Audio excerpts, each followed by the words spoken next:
Death and birth in ancient teachings.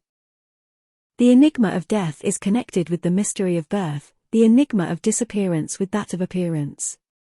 Birth or appearance is connected with the enigma of love, and with the enigma of sex, in other words, the division of sexes and their attraction to one another.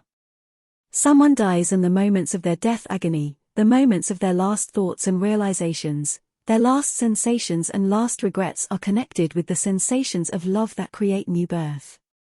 Which precedes, and which follows the other? All of this must be simultaneous, then the spirit sinks into sleep and awakens in the same world as before, in the same house, and with the same parents. What happens in that moment, when according to allegory the serpent bites its own tail, when the death agony of one life comes into contact with the sensations of love that begin another life? In the idea of the interrelation between love and death, may lie the explanation of many of the incomprehensible phenomena of our lives. Many allegories in ancient teachings that are obscure to us today may refer to the same idea. Such are the relations between death and resurrection in the mysteries, the idea of mystical death, of mystical birth, and so on. In ancient teachings and cults, the words death and birth contained some mystery. These words had not one, but several meanings, where sometimes birth signified death, and sometimes death signified birth. The idea may have two meanings. The first is that from the point of view of eternal recurrence, death, or the end of one life, is birth and the beginning of another life. The second meaning, which is far more complex, is that death on our plane of being may signify birth on some other superhuman plane of being. However, here it is necessary to proceed carefully in order to avoid the spiritualistic understanding of death as birth and birth as death. Where physical death is regarded as birth on the astral plane, into the realm of spirits. And death in the world of spirits is regarded as birth onto our plane or material incarnation. While at the same time a spirit differs very little from matter incarnate, perhaps does not differ at all when regarding its inner characteristics. The idea of ancient mysteries is far from such a two-dimensional view. The essence of the idea of the mysteries lies in the analogy of an incomprehensible new birth, with the circumstances of our physical birth or incarnation upon this earth. Two sides are particularly emphasized in this. First, the passing of one into a new life, simultaneously with the death of many, and second, the enormous difference between that which dies, and that which is born. Between the germ or seed, and the human being who is born from it. Who in their turn is a germ or seed of another. A higher being, differing from them, as much as man differs from the seed. Death is death. Death is not birth. However, death contains the possibility of birth. Furthermore, birth taking place on some different plane, cannot be visible or comprehensible on the same plane upon which death takes place. This was the content of the mysteries concerning death and birth. People, as noted previously, were regarded as grains or seeds in the most real sense. The whole of their life was nothing but the life of seeds, a life that has no meaning by itself, and which contains only one important moment, birth, the death of a seed. The transition from fifth to the sixth dimension, from actualization to potentiality. This was the secret revealed to the initiated. The idea that having learned, having fully understood and felt this secret, the initiate could no longer remain as before. This new understanding began to work within, by itself, to give new meaning to the whole of existence, and to guide their own life and activities along a new path. If we could accept the idea of mankind as a seed, if we could find confirmation of this as a theory, it would radically change all of our concepts of man and humanity. It would explain much that has previously only been guessed at. The life that we know in itself contains no aim. This is the reason why there is so much that is strange, incomprehensible, and even inexplicable within. This is also why it cannot be explained by itself. Neither its sufferings nor its joys, its beginning or its end, its greatest achievements. None have any real meaning, and all are either a preparation for some other future life, an expression of will, or simply nothing where that will or life force is lacking. By itself, life here on our plane has no value and no point. It is too short, too unreal, too ephemeral, and too illusory for anything to be created out of it. Its whole meaning lies in another, a new and future life that follows upon birth. A transition from the fifth to the sixth dimension, from all of the actualized possibilities realized to whatever remains thereafter in potentiality, made possible through sheer freedom of will and intent. This appears as the inner meaning of religious teaching, of esoteric origin, of Christianity and of Buddhism, explaining all that strikes us in life as incongruous and incompatible. If we, that is humanity, are only seeds, only germs, then there cannot nor could there possibly be any meaning to our life on this plane. The whole meaning lies in birth, and in another future life. However, birth on that plane, on the plane of an unknown new level of being based in the sixth dimension, is neither accidental, nor is it mechanical. This new birth cannot be the result of solely external causes and conditions, as birth on our plane, or the third dimension appears to be. This new birth is a matter of will, a matter of the desire and the effort of the grain itself, to explore its own potential, the realm of possibility as yet unrealized. This was the basis of the idea of initiation, that led to birth, and also the idea of salvation, the attainment of eternal life. Eternal life is a term that has several meanings. It seems to contain a contradiction, where on the one hand eternal life belongs not only to all people but to everything that exists, while on the other hand it is necessary to be born again in order to obtain it. This contradiction would be inexplicable if the difference between the fifth and the sixth dimensions had not been previously established. Both the one and the other are eternity. But, one, the circle, is unalterable repetition, always with the same end, the actualized. While the other, the spiral, is escape from this repetition into opportunity. Thus we see two ideas of birth. Birth on the same plane, the continuation of life, and birth on another plane. Regeneration, transformation, and escape from the previous plane, an unbinding or unfastening from the circle. This escape may imply so many new facts quite unknown and inconceivable on our plane that we can have no clear idea of the consequences of such liberation. Birth in the ordinary sense of the word is connected with sex, with division of the sexes and their attraction to one another, with love. This attraction of the sexes constitutes one of the chief motive forces in life and its intensity. The forms of its manifestation determine almost all other characteristics and qualities in man. As a rule, the stronger a man or woman, the greater the attraction that draws them to the opposite sex. The richer a man or woman is intellectually and emotionally, the greater is their understanding and appreciation of sex, and all that is connected with sex. If there are exceptions, then they are rare, and therefore they only serve to prove the rule.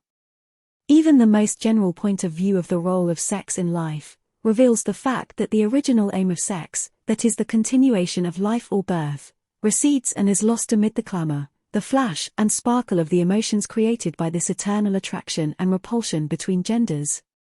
From the ordinary point of view, in creating love, that is in creating the division of the sexes and everything connected with it, nature has only one aim, the continuation of life. However, even from the ordinary point of view, it is clear that nature has created in man far more love than is actually necessary for the purpose of the continuation of life. All this surplus of love must be used up somehow. Under ordinary conditions, it is used up in transformation into other emotions and into other kinds of energy that are often contradictory, harmful from the point of view of evolution, pathological, incompatible with one another, and even destructive. The outcome of negative emotions. If it were possible to calculate just how small a proportion of sexual energy is actually used for the continuation of life, we would understand the basic principle of many of the actions of nature. Nature creates an immense pressure, an immense tension in order to attain a certain aim, but in actual fact uses for the attainment of this aim only an infinitesimal fraction of the energy created. Yet without this immense inflow of force, the original aim would probably not be attained, and nature would be unable to make people serve her, to continue their species in order to serve her. People would begin to bargain with nature, to put conditions to her, to demand concessions and to demand alleviations. Nature would of course have to yield.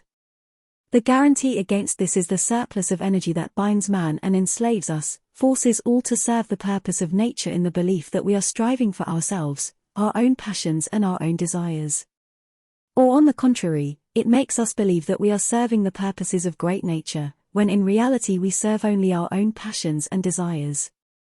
Apart from the first and obvious aim, the continuation of life and the securing of this continuation, sex serves two more aims of nature. The existence of these two aims explains why the energy of sex is created in such greater abundance than necessary for the continuation of life. One of these aims is the maintenance of the breed, the preservation of the species at a definite level, that is what is ordinarily called evolution, though evolution is usually endowed with other properties which in reality it does not possess. What is possible in the sense of evolution and what actually exists at the expense of the energy of sex. If the energy of sex in some particular breed is lacking, then degeneration begins. The other, far deeper and hidden aim of nature is evolution in the true meaning of the word. That is the development of mankind in the direction of the acquisition of higher consciousness, the opening up of latent forces and faculties through the fifth and on into the sixth dimension. The explanation of this latter possibility, in connection with the use of sex energy for this purpose, forms the content and meaning of all esoteric teachings. Sex therefore contains not only two, but three aims, three possibilities. Before we pass to the third aim, that is to the possibility of real evolution, or the attainment of higher consciousness, we can examine the second, that is the preservation of the species. If we take man, and try to determine on the basis of all biological knowledge, what in man is the indication of breed, that is an indication of the preservation of species, then we obtain an exact and a very significant answer. In a human being, both in man and in woman, there are definite anatomical and psychological traits of the breed, and a high development of these traits points to a second type, whereas a weak expression or a wrong expression of them points to a degenerating type. These traits are the so-called secondary sexual characteristics. Secondary sexual characters are the name applied to features and qualities which, though not indispensable for the normal existence of sex function, for the sensation and phenomena connected with these functions, are nevertheless closely connected with their primary characteristics. This is shown by the fact that secondary characteristics depend upon the primary, they are immediately modified, become weaker or even disappear in the case of the weakening of direct function or injury to the sex organs. That is, in the case of change in the primary characters.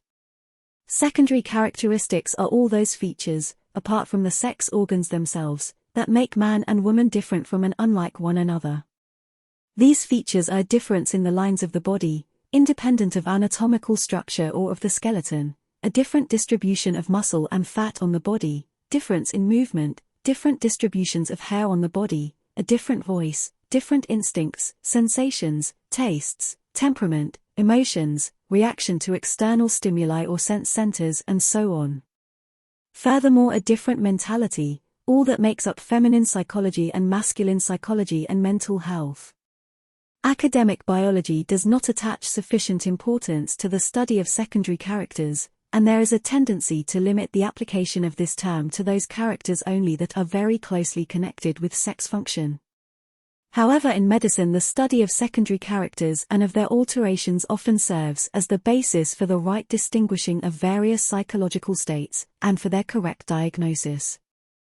It has been established beyond doubt for both man and woman, that a weakening or an anatomical change in the essential parts of our sex organs, or their injury through diseases such as cancer or STDs, leads to a complete alteration of the external type, and to change in the secondary characters. Different for men and for women, but in both cases following a certain definite system. That is to say, in a man an injury to his sex organs and the derangement of their function causes him to resemble either a child or an old woman. In a woman the same thing causes her to resemble a man. This gives the possibility of the converse conclusion, namely that a type differing from the normal type, that is a man with the features, properties, and characteristics of a woman, or a woman with the features, properties, and characteristics of a man, indicates firstly degeneration. Secondly, wrong development, that is, usually underdevelopment of the primary characters. Thus the normal development of sex is a necessary condition of a rightly developing type, and the abundance and richness of secondary characters points to an improving, or an ascending type. The decline of the type, the decline of the breed always means the weakening and alteration of secondary characters, that is the appearance of masculine characters in a woman, and of feminine characters in a man. Intermediate sex is the most characteristic phenomenon of degeneration. Normal development of sex is necessary for the preservation and improvement of the breed. The second aim of nature that is attained in this case is therefore made clear. It becomes obvious that a surplus of sex energy is used precisely for the improvement of the breed. The third aim of nature connected with sex, that is the evolution of man towards Superman, differs from the first two aims in that it requires conscious action on the part of the individual themselves, and a definite orientation of their entire life, an idea of which is given by systems of yoga. Almost all occult teachings that recognize the possibility of the evolution or transformation of man, see the basis of this possible transformation in transmutation. That is in the transfiguration of certain matters or energies into quite different matters or energies. In this case, in the transformation of sex energy into energy of a higher order. The true alchemy of the search for the gold in man. This is the inner meaning, sometimes deeply hidden, sometimes almost obvious, of many occult teachings, of theories of alchemy, of various forms of mysticism, of yoga systems and the like. In all teachings that admit the possibility of the change and inner growth of an individual.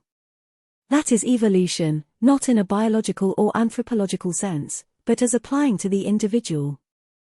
This evolution is always based upon the transmutation of sex energy. The utilization of this energy, which is wasted unproductively in ordinary life, creates in a person's soul the force of will or life spark that leads them to the superhuman. There is no other force in us that could replace sex energy.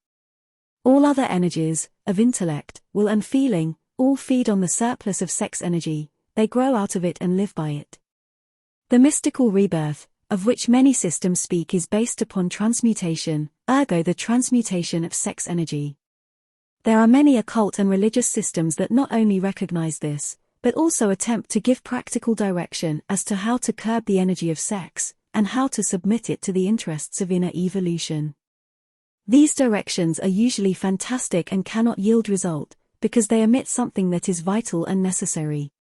Nevertheless, the study of such theories and methods presents a certain interest from the psychological and historical point of view.